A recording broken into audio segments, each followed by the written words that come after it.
You stand tall and proud as you embark on a bigger journey in your life. Carry with you the core values that our beloved school has instilled in you.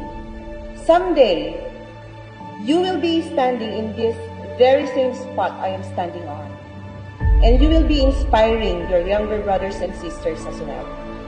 Once again, congratulations, and may the good Lord bless and keep you all.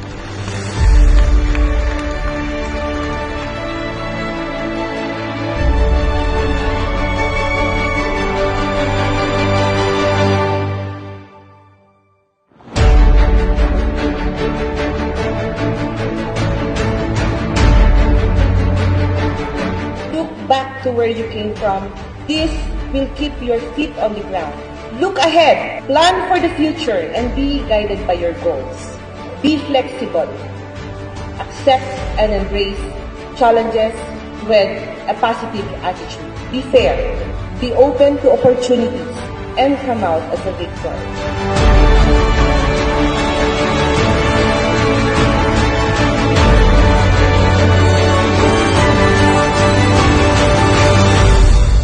It's a very special day for us to honor all of you.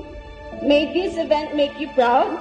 Hayaan po ninyo na kami naman na ang bahala sa inyo. It is now our time to give back and strive harder for the best.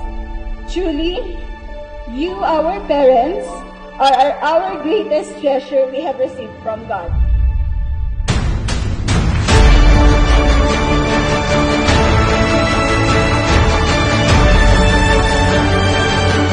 Beloved parents, we are deeply humbled that you imparted upon us the wisdom that enabled us to encounter every challenge.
By the powers vested in me as the President of the University of Baguio, by its Board of Directors, and by the Commission on Higher Education, I now declare you graduates of Class 2023. Congratulations, graduates. You may now receive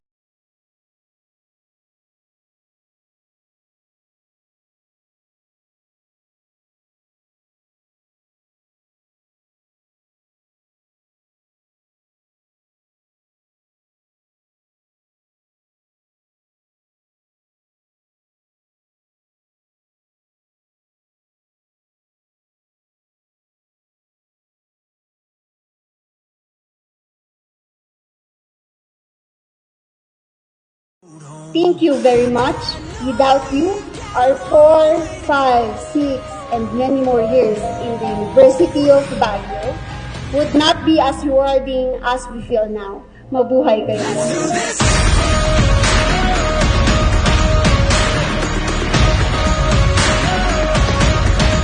We will do our best so that you all will be proud of the fact that you all are part of our journey as we undertake new trials. Thank you for everything you have done and continue to do for us.